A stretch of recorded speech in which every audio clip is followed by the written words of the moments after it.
tenho que parar essas gravações de piano. Não, porque eu sou muito bom nessas coisas, mas né? Tem que ter um limite, né?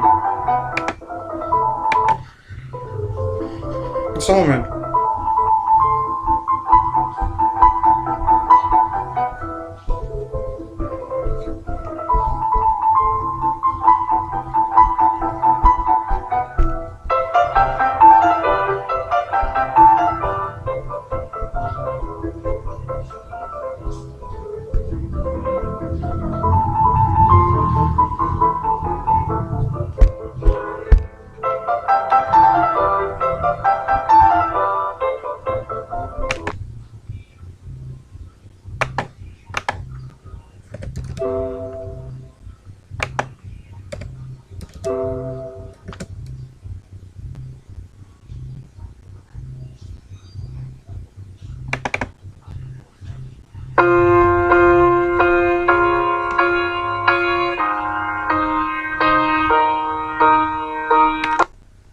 Isso aí foi um pouco de treinamento de piano, mas agora vamos às coisas que interessam. De vez em quando eu faço esse tipo de treinamento, né? Não é que eu seja tão bom, né? Mas, quem sabe? Vou colocar pra cá. Olha o meu ventilador ali, parece uma shuriken, né? O shuriken do Naruto, sabe? Burrice. E você é um ignorante. Tá, vamos ao que interessa aqui. Finalidade do direito penal, que é de alguém aqui que eu ainda vou buscar. Mas o capítulo 1 começa na página 3, né, e tal, tem introdução que é muito chata. Eu vou procurar depois quem é. A finalidade do direito penal é proteger os bens mais importantes e necessários para a própria sobrevivência da sociedade. Ou, nas palavras de Luiz Regis Prado, o pensamento jurídico moderno reconhece que o escopo imediato e primordial do direito penal radica na proteção de bens jurídicos, essenciais ao indivíduo e à comunidade. Nilo Batista também aduz que a missão do direito penal é a proteção de bens jurídicos através da combinação e aplicação e execução da pena. A pena, portanto, é simplesmente um instrumento de coerção de que se vale o direito penal para a proteção dos bens, valores e interesses mais significativos da sociedade. Com direito penal, objetiva-se tutelar os bens que, por serem extremamente valiosos, não do ponto de vista econômico, mas sim político, não podem ser suficientemente protegidos pelos demais ramos do direito. A finalidade do direito penal é proteger bens essenciais à sociedade, né? Quando esta tutela não mais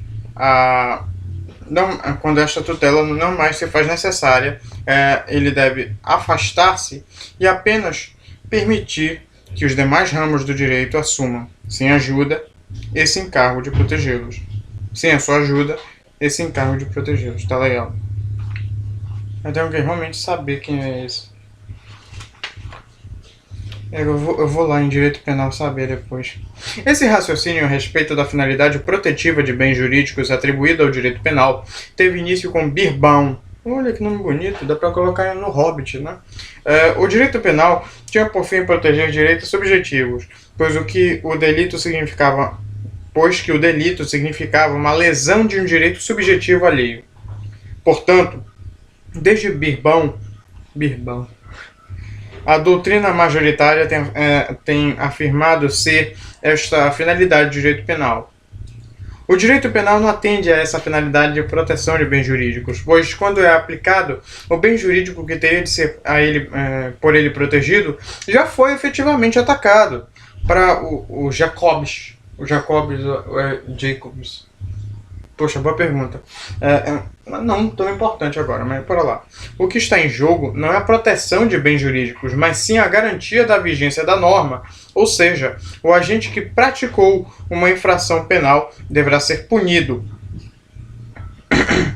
para que se afirme que a norma penal por ele infringida está em vigor. O Jacobs, ele é importante porque na aula de direito penal ele vai ser citado até bastante, porque ele tem um quadro lá extremamente interessante para a aplicação das aulas. Eu ainda vou trazer, não sei se agora, que eu ainda tenho que pegar o vade-mecum, porque eu vou pegar direito civil, então eu vou necessitar de um vade-mecum, eu vou pegar. Hoje vai ter um bando de vídeo, ou agora ou na volta mesmo, mas o que Deus quiser, né? O essencial no direito penal não é a proteção de bens jurídicos, senão a proteção de normas, dado que os bens se convertem em jurídicos no momento em que são protegidos normativamente. E continua dizendo que o delito já não se caracterizará pelo conceito de dano social, senão pelo de infidelidade ao ordenamento. E a pena cumprirá a missão de confirmar o mandato jurídico como critério orientador das relações sociais. Tá. Finalidade protetiva de bens que é atribuída ao direito penal. Se o direito penal tem por fim proteger bens jurídicos, não pode ocorrer a criação típica sem que algum bem esteja sendo por ele tutelado. A seleção dos bens jurídicos penais. Sendo a finalidade do direito penal a proteção dos bens essenciais ao convívio em sociedade, deverá o legislador fazer sua seleção. Podemos afirmar que a primeira fonte de pesquisa encontra-se na Constituição. Os valores abrigados pela Constituição, tais como liberdade, segurança, bem-estar social, igualdade, justiça, são de tal grandeza que o direito penal não poderá virar-lhe as costas servindo a lei maior de norte ao legislador na seleção dos bens tidos como fundamentais. A Constituição, como veremos mais adiante, exerce duplo papel. Se de um lado orienta o legislador elegendo valores considerados indispensáveis à manutenção da sociedade, por outro, segundo a concepção garantista do direito penal, impede que esse mesmo legislador, com uma suposta finalidade protetiva de bens, proíba ou imponha determinados comportamentos, violando direitos fundamentais atribuídos a toda pessoa humana, também consagrados pela Constituição. É nos meandros da Constituição Federal que deve transitar o legislador penal para definir legislativamente os delitos, se não quer violar a coerência de todo o sistema político-jurídico, pois é inconcebível compreender-se o direito penal, manifestação estatal mais violenta e repressora do Estado, distanciado dos pressupostos éticos, sociais, econômicos e políticos constituintes da nossa sociedade.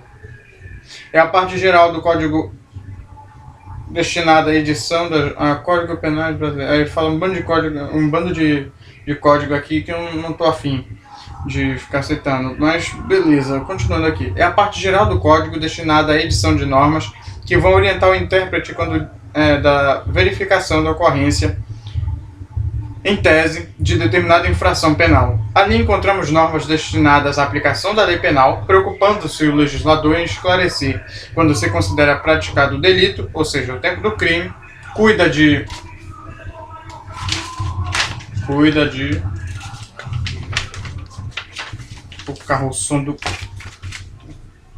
de conceitos fundamentais da existência do delito, como a conduta do agente dolosa ou culposa, bem como o nexo de causalidade entre esta e o resultado. Elenca causas que excluem o crime, afastando sua ilicitude ou isentando o agente de pena. Dita regras que tocam diretamente a execução da pena infligida ao condenado, bem como a aplicação da medida de segurança ao imputável ou semi-imputável. Enumera causas de extinção da punibilidade. Enfim, ocupa-se de regras que são aplicadas não só aos crimes previstos no próprio Código Penal, como também a toda legislação extravagante, isto é, aquelas normas que não estão contidas no corpo do Código, mas que dispõem também de matérias penais. A parte especial do Código, quase sempre ao lado dos artigos, de forma destacada, encontramos determinadas expressões que se destinam à sua maior inteligibilidade. Vejamos o exemplo do artigo 1º. Antes mesmo de fazermos a sua leitura, podemos perceber que esse artigo cuidará de algo que diz respeito à anterioridade da lei. E por que chegamos a essa conclusão? Por uma razão muito simples. O próprio legislador preocupou-se em nos informar por intermédio daquilo que chamamos de indicação marginal ou rubrica. É rubrica ou rúbrica? Tá, dane-se. Continuando aqui.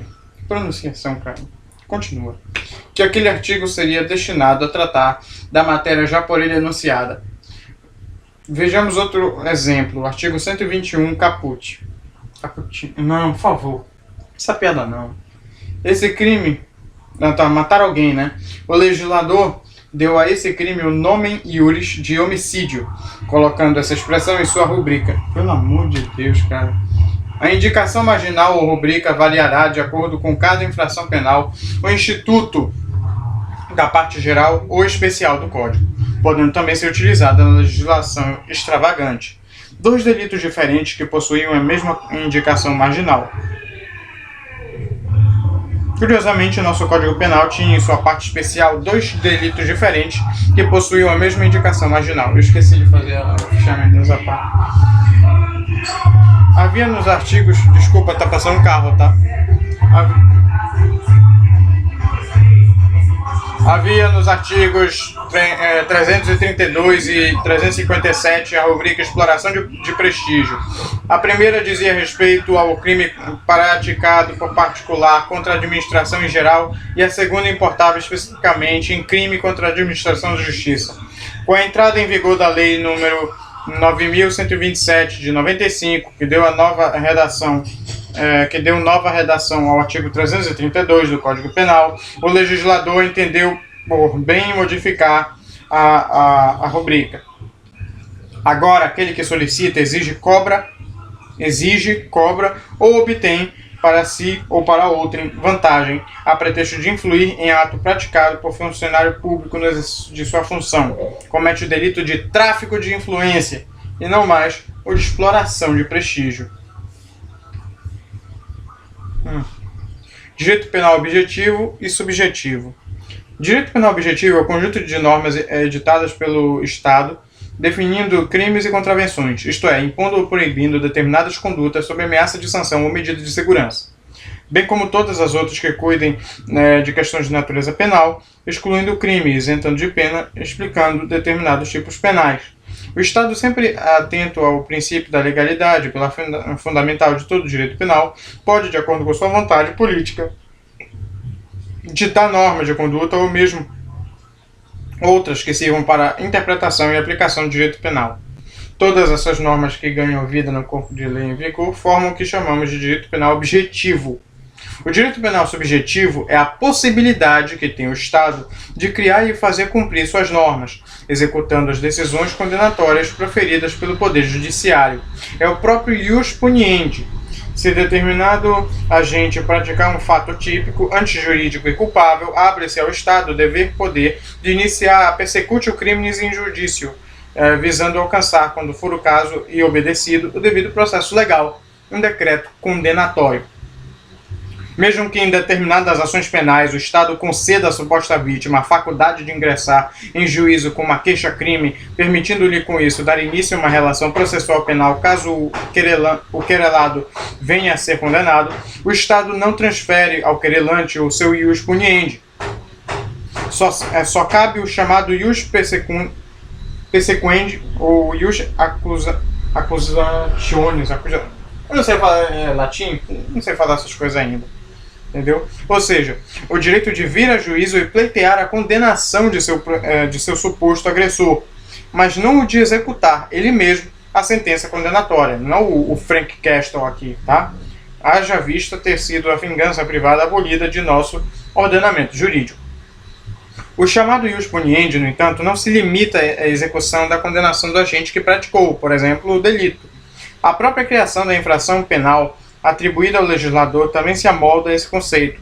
Assim, tanto exerce o ius puniendi, o poder legislativo, quando cria as figuras típicas, como o poder judiciário, quando, depois do devido processo legal, condenado o agente que violou a norma penal, executa a sua decisão. O ius puniendi é subdividido em positivo e negativo. O ius puniendi, em sentido negativo, seria conforme as lições de Antônio Cuerda Riezu.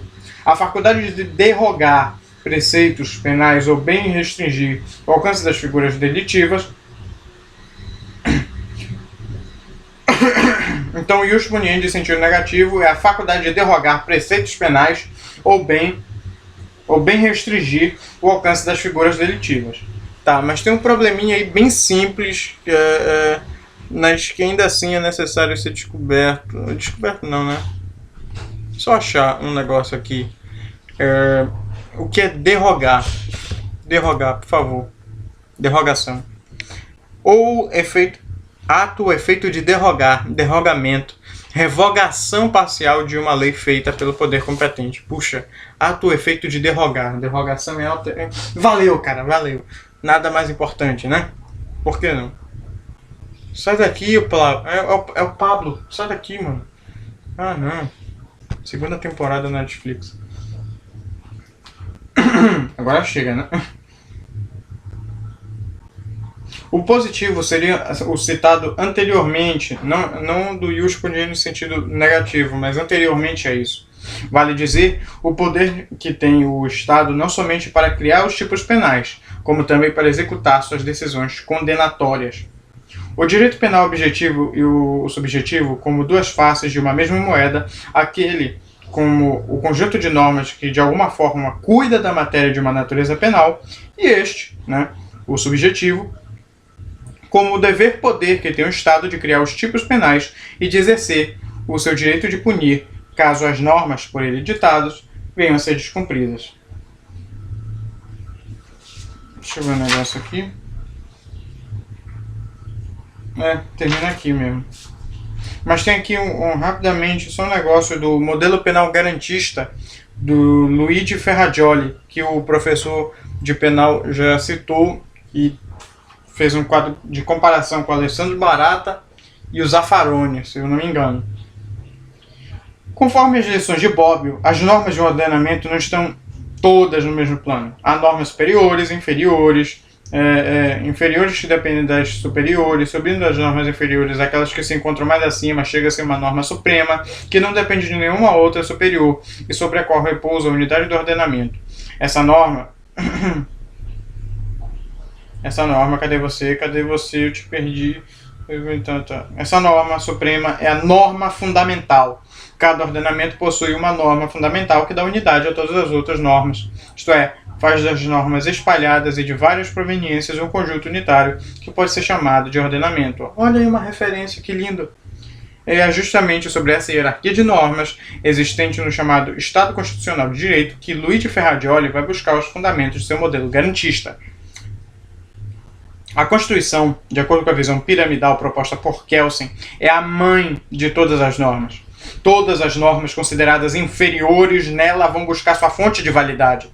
Não podem, portanto, contrariá-la, sob pena de serem expurgadas de nosso ordenamento jurídico, em face do vício de inconstitucionalidade.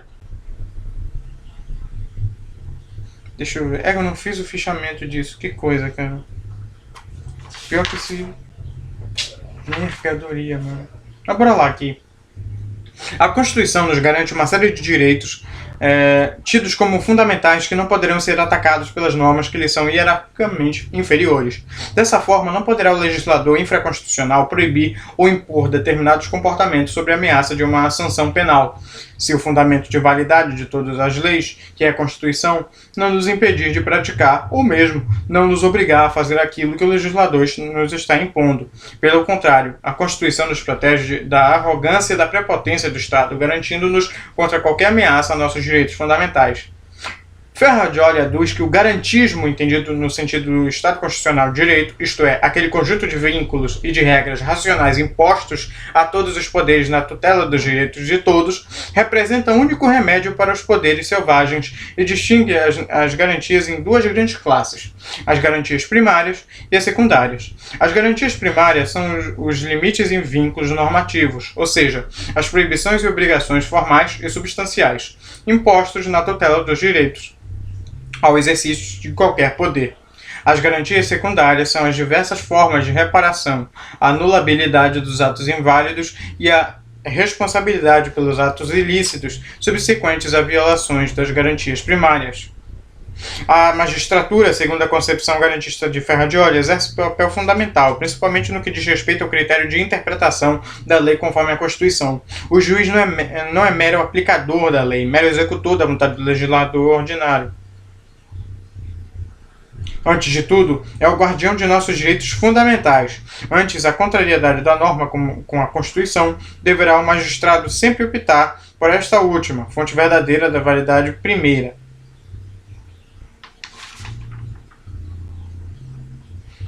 Os direitos fundamentais aqui possuem status de intangibilidade, estabelecendo o que Elias Dias e Ferrajoli denominam de esfera do não decidível, núcleo sobre o qual sequer a totalidade pode decidir.